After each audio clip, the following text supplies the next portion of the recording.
Look, sometimes you think you have everything under control, and then life decides to show you just how wrong you can be. If you're here for the drama, hit that like button and subscribe, because what I'm about to tell you is going to mess with your head. I'm Veronica. I'm 32, and I work in marketing for this mid-sized communications company. My husband, Ben, is 34. And here's the thing about him. He's one of those guys who thinks he's so much smarter than everyone else, always analyzing every little thing, never just going with the flow, constantly making me feel like I'm being interrogated about my day. The man couldn't be spontaneous if his life depended on it. And don't even get me started on how he'd been moping around the house doing consulting work while I was out there actually bringing home a steady paycheck.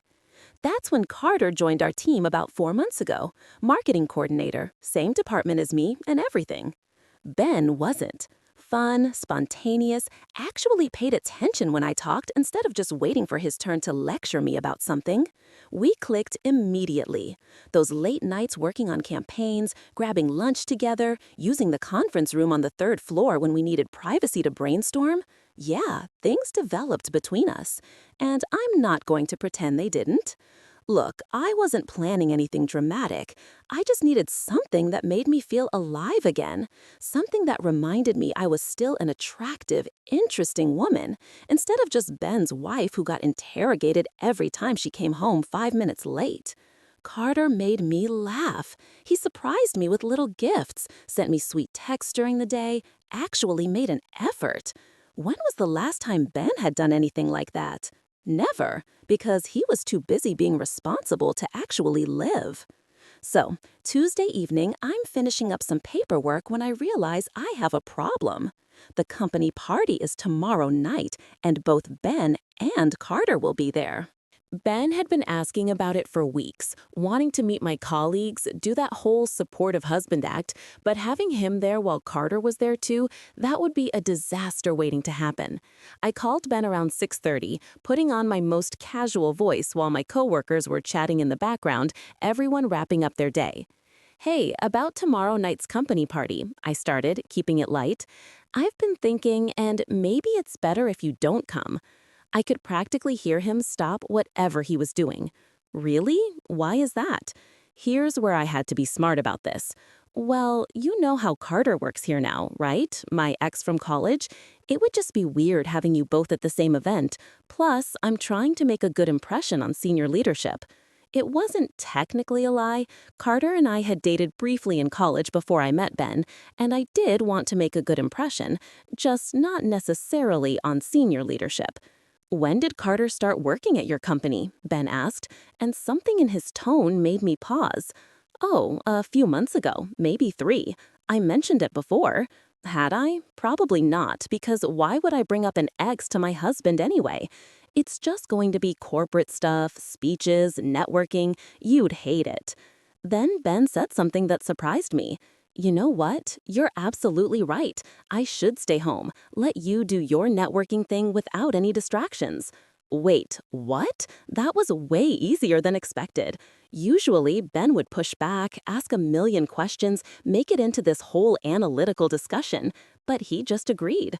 "Thanks for understanding. You're the best. I'll probably be late. These things always run long." After I hung up, I felt this huge weight lift off my shoulders. Crisis averted. I could enjoy the party with Carter without having to manage Ben's feelings or watch every single interaction. The next morning, I woke up before Ben and spent extra time getting ready. I'd bought this black dress specifically for tonight. Fitted, sophisticated, the kind of thing that got attention, not the frumpy work clothes Ben was used to seeing me in. I wanted to look good, feel confident, show Carter that I could clean up nice. Ben was already downstairs when I came down, sitting at his laptop with coffee. He looked up when I entered the kitchen, and for a second, something flickered across his face that I couldn't read. "Morning, babe," I said, kissing his cheek. "Coffee smells good." "You're up early," he said, closing his laptop. "Big day?" "Just want to be prepared. You know how these corporate things are." I poured myself coffee, trying to keep everything normal and casual. "What time does it start again?" 7, but I need to be there early to help set up. Which wasn't true, but it gave me an excuse to leave the house with plenty of time to get ready properly. Will Carter be helping set up too? I paused, cup halfway to my lips. Why was he asking about Carter specifically? I wouldn't know. We don't really work together directly, which was also not entirely true, since we worked 2 desks away from each other and had been collaborating on several projects lately. But Ben didn't need those details. Makes sense, Ben said. But something in his voice sounded off, different, like he was thinking about something else entirely. I finished my coffee and headed back upstairs to finish getting ready. The black dress fit perfectly, hugging all the right places without being too obvious about it. I did my makeup more carefully than usual, chose jewelry that complemented the outfit. When I looked in the mirror, I saw the woman I used to be before I got trapped in this suffocating routine with Ben. I left the house around 5:30, claiming I needed to review presentation materials with my team. The truth was, I wanted time to decompress, maybe grab a drink with Carter before the party officially started. We'd been texting all day about how excited we were to spend the evening together, even if we had to be subtle about it around our colleagues. Carter was waiting for me at this little wine bar near the hotel where the party was being held. He looked good, really good, clean-cut, wearing a suit that probably cost more than he could afford, but made him look like he belonged in executive circles. When he smiled at me, I remembered why I'd been drawn to him in the first place. "You look incredible," he said, standing up to hug me. His hand lingered on my lower back, just long enough to make my pulse quicken. "Thank you. You clean up pretty well yourself." We ordered wine and talked about the evening ahead, who would be there, what to expect, how to navigate being around each other without making it obvious to our colleagues that we'd become close. Carter was excited about meeting senior leadership, networking, maybe making connections that could help his career. I loved that ambition in him, that drive to succeed. Ben used to have that back when I first met him, but somewhere along the way, he'd gotten comfortable just coasting. "Are you nervous about your husband not being there? Won't people think it's weird?" I told him it would be awkward with you there, I said, taking a sip of wine. He understood. Carter nodded, but I could see he was still processing the situation. "What's he like, your husband?" I considered how to answer that. Ben's analytical. Everything has to be dissected and discussed to death. He can't just enjoy things in the moment, you know? Always has to understand the why behind everything. Sounds exhausting. It is. You have no idea how refreshing it's been spending time with someone who just lets things be fun. We finished our wine and walked to the hotel together, keeping a professional distance but stealing little moments. His hand brushing mine, a whispered comment that made me laugh, the way he held doors for me like I was someone worth taking care of. The ballroom was impressive. Maybe 200 people scattered across elegantly decorated tables, a jazz quartet in one corner, waiters moving through the crowd with champagne and appetizers. The lighting was warm and sophisticated, exactly the kind of atmosphere that made people feel important. I spotted our marketing team's table toward the left side of the room, about 6 tables back from the stage. Perfect positioning, close enough to see everything, but far enough back to have our own conversations without being overheard by senior management. Carter and I made our way over, greeting colleagues, accepting champagne from passing waiters. The energy was good, everyone excited about the company's growth, talking about new opportunities and expansion plans. I felt confident, attractive, part of something bigger than my stagnant home life with Ben. "Veronica, you look amazing," said Hadley from accounting, giving me a hug. "That dress is gorgeous." "Thank you. I felt like dressing up tonight." Carter positioned himself across from me at our round table, and we fell into easy conversation with our colleagues. But underneath the professional small talk, there was this electric current between us. The way he looked at me when other people were talking, how he leaned forward slightly when I spoke, the brief moment when his foot touched mine under the table. The formal program began with Vincent Franklin, our CEO, taking the podium. Standard corporate celebration opening. "Welcome, everyone. Thank you for your dedication. Exciting times ahead." The usual executive talking points, but delivered with genuine enthusiasm. The crowd was engaged, clearly proud to work for a successful company. "Tonight, we have some special announcements," Vincent continued. "First, I'm pleased to recognize several employees for outstanding performance this quarter." He read through a list of achievements, sales milestones, successful projects, client satisfaction scores, polite applause after each recognition. When Carter's name was mentioned for landing a significant new client, I felt genuinely proud of his success. More than proud, actually, I felt invested in his achievements in a way that went beyond professional collegiality. And now, Vincent's voice took on a different tone. I have a very special introduction to make. I was still focused on Carter, whispering congratulations about his recognition, when Vincent continued, 3 months ago, we began discussions about expanding our regional operations. We needed someone with proven leadership experience, strong industry connections, and the vision to take our company to the next level. The room grew quiet, everyone's attention focused on the podium. I was half listening, more interested in the way Carter was looking at me, the private smile we were sharing. I'm thrilled to introduce our new regional director, who will be overseeing all operations across 3 states and leading our expansion into new markets. That's when I noticed movement at the executive table near the front. Someone was standing up, straightening their jacket. The applause started from the front tables and rippled backward through the crowd. Ladies and gentlemen, I'd like you to meet the man who will be leading our regional expansion and overseeing operations across 3 states. I was still facing Carter, still caught up in our private moment, when Vincent's voice carried clearly across the silent ballroom. Please give a warm Brand Communications welcome to your new regional director. Something made me turn around then. Maybe it was the way Carter's expression suddenly changed, confusion replacing his confident smile. Maybe it was the way the applause seemed to be directed at something behind me. That's when I saw him. Ben, my husband Ben, standing at the executive table in his best navy suit, the one I'd bought him for client meetings back when he actually had clients. He was smiling and waving to the crowd, looking completely comfortable and professional, like he belonged there. My brain couldn't process what I was seeing. Ben was supposed to be at home watching TV, staying out of my way so I could network and spend time with Carter. But there he was, being introduced as the new regional director of the company where I worked, the company where Carter worked. My champagne glass was shaking in my hand, actually shaking. I could feel my face getting hot, then cold, then hot again, as my brain tried to make sense of what was happening. "Thank you all for the warm welcome," Ben said into the microphone, his voice carrying easily across the room. I'm excited to be joining such a talented team. Carter was staring at Ben with the kind of fixed attention people usually reserve for car accidents. His face had gone completely white.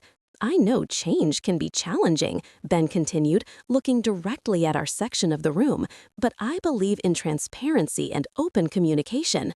I'm looking forward to getting to know each of you individually and understanding how we can work together effectively." My heart was pounding so hard I could hear it in my ears. This couldn't be happening. This had to be some kind of mistake, some horrible coincidence. "I'll be scheduling one-on-one meetings with department heads over the next few weeks," Ben added, his eyes finding Carter across the room.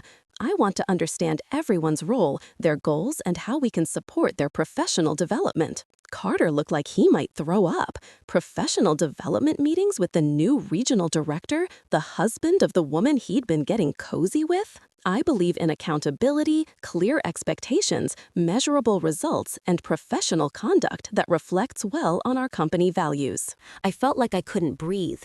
My chest was rising and falling rapidly, and I'd started touching my necklace the way I did when I was extremely nervous.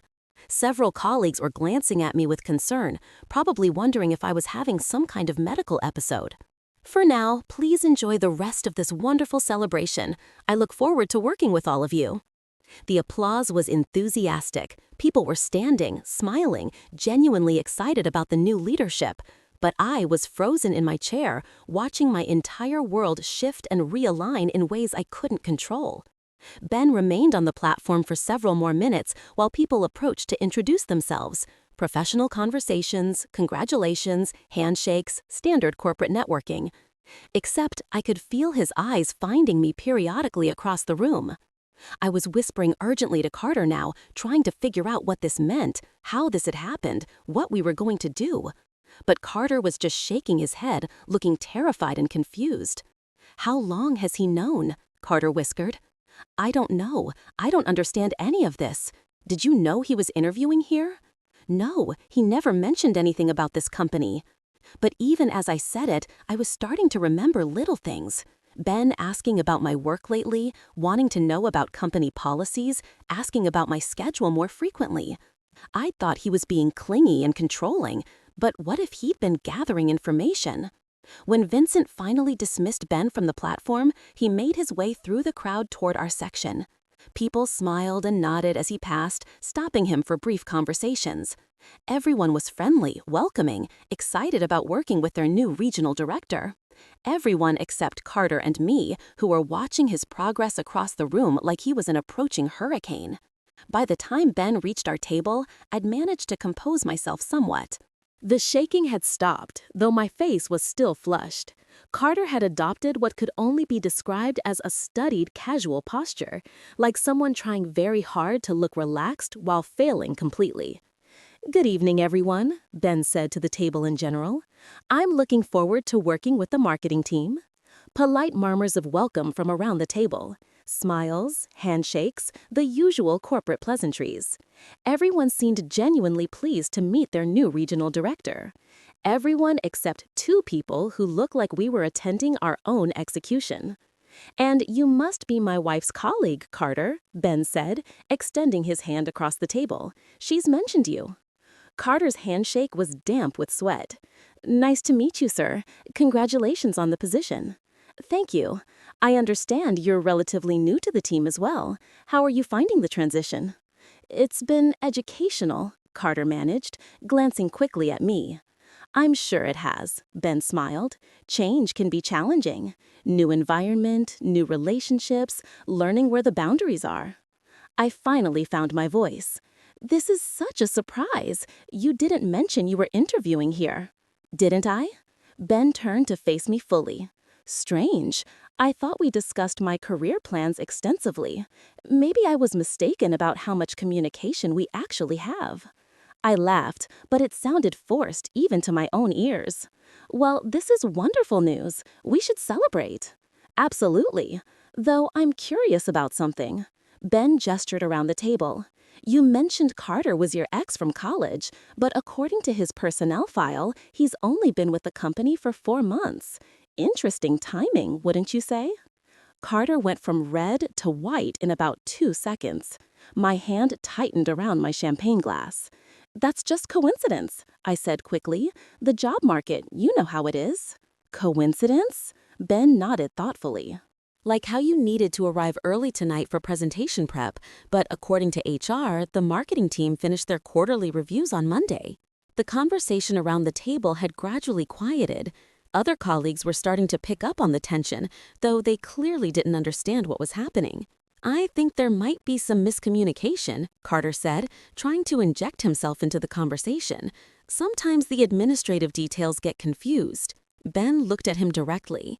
"You're absolutely right about miscommunication. It's amazing how much clarity a change in perspective can provide." He paused. "Speaking of which, I'll be conducting individual performance reviews for all departmental staff over the next 2 weeks. I'm particularly interested in examining professional relationships and workplace conduct." Carter's throat bobbed as he swallowed hard. "Of course, sir. I'm sure everyone wants to maintain the highest professional standards." "Everyone should," Ben agreed, though some people seem to have different definitions of what constitutes appropriate workplace behavior. I stood abruptly, my chair scraping against the floor. "Excuse me, I need to use the restroom." "Of course," Ben said. "Take your time. We'll be here when you get back." I walked away as quickly as I could without actually running, my heels clicking on the marble floor. Behind me, I could hear Ben settling into my empty chair, probably continuing his conversation with Carter. The thought of what they might be discussing made my stomach churn. In the bathroom, I stared at myself in the mirror. My makeup was still perfect, but my face was flushed and my eyes looked wild. I gripped the marble countertop and tried to think through what had just happened. Ben knew. Somehow he knew about Carter, about the late nights, about everything. And he'd gotten himself hired as regional director Carter's boss, my boss, without telling me. How long had he been planning this? How much did he know? I tried to fix my lipstick with shaking hands, but it was hopeless. Everything was falling apart, and I had no idea how to stop it. When I came back out, Ben was standing near the hotel's business center, away from the party noise. He saw me approaching and gestured toward a quiet seating area.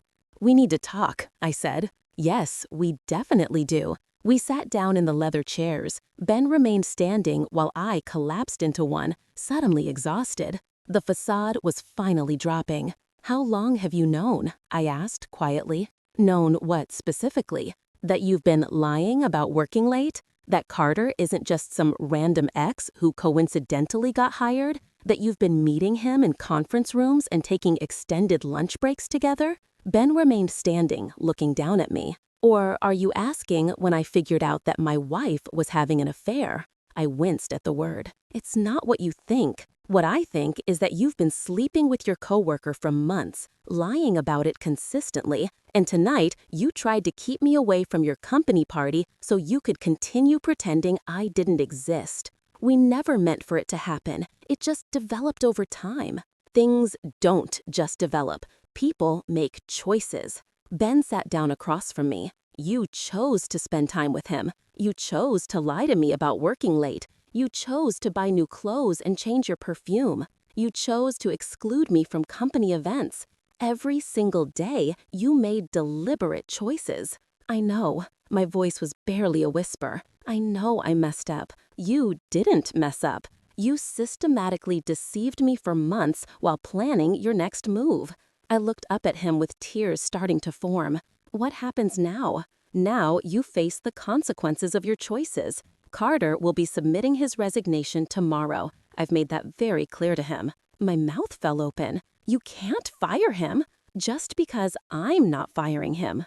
I'm giving him the opportunity to leave quietly before this becomes a formal HR investigation into workplace conduct violations.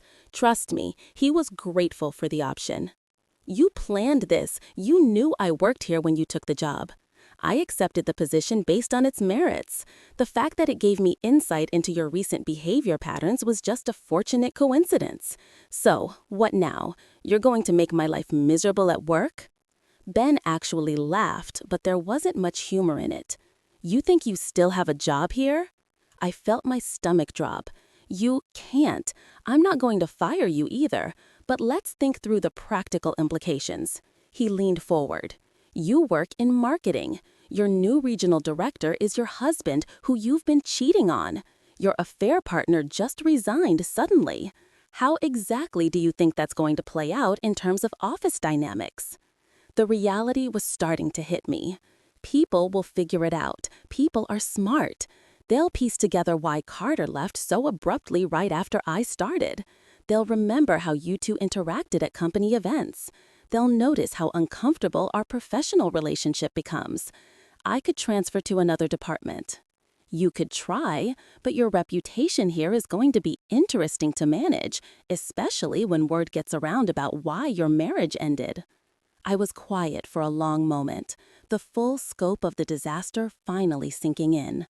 "You want me to quit too?" "I want you to make adult decisions about the consequences of your actions. If you stay, everyone will know what happened.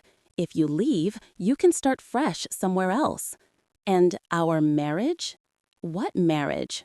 Ben stood up. "The marriage where my wife respected me enough to include me in her life. The marriage where we communicated about important decisions. The marriage where we were faithful to our commitments." He shook his head. "That marriage ended months ago. I just found out about it tonight." I started crying harder. "We could try counseling. We could work through this."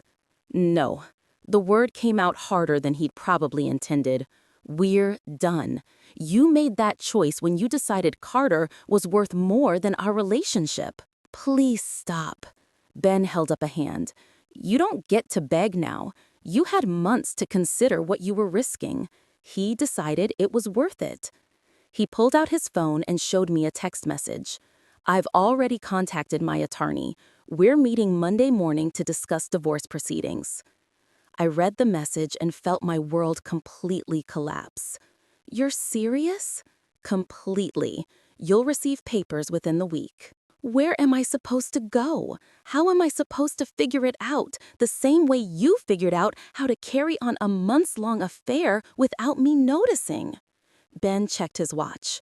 I'm going back to the party. I have colleagues to meet and a career to launch. You should probably go home. This isn't fair. Fair? Ben turned back to me. Fair would have been you ending our marriage before you started sleeping with someone else. Fair would have been honesty instead of months of lies. Fair would have been respect for the person you promised to build a life with. He started walking back toward the ballroom, then paused. By the way, your presentation about wanting to impress senior leadership, you succeeded. Your new regional director is very impressed, just not in the way you intended. I sat there alone in that hotel lobby for, I don't know how long, watching my entire life crumble around me.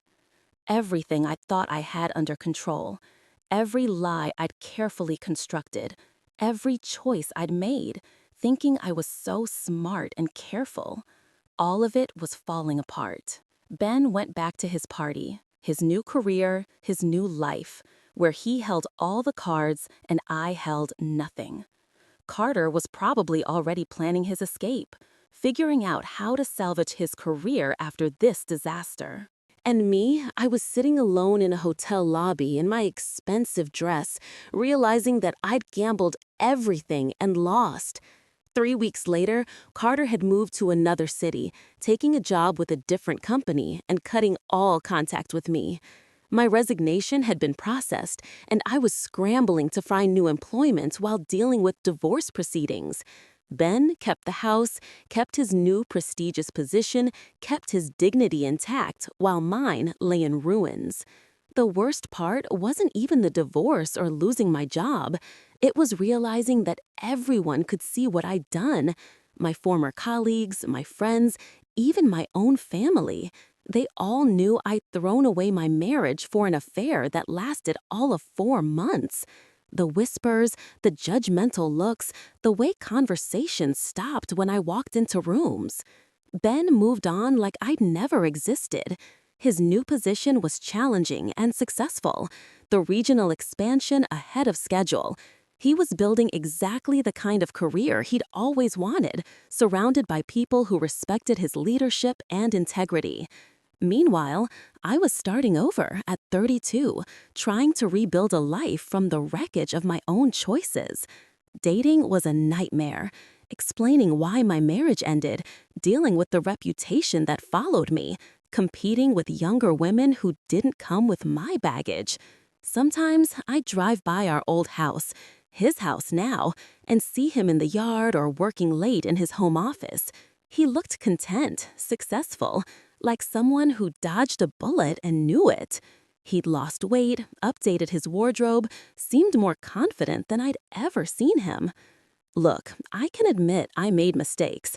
Fine, I cheated, I lied, I manipulated the situation to serve my own needs. But Ben wasn't innocent in all this either. His controlling behavior, his constant questioning, the way he made me feel trapped and suffocated, that pushed me toward Carter in the first place. If he'd been a better husband, if he'd paid attention to what I needed instead of analyzing everything to death, maybe none of this would have happened. But here's what really gets me. The way he planned his revenge, getting hired at my company, letting me dig my own grave deeper and deeper, orchestrating that whole public humiliation at the party. That wasn't justice. That was cruelty.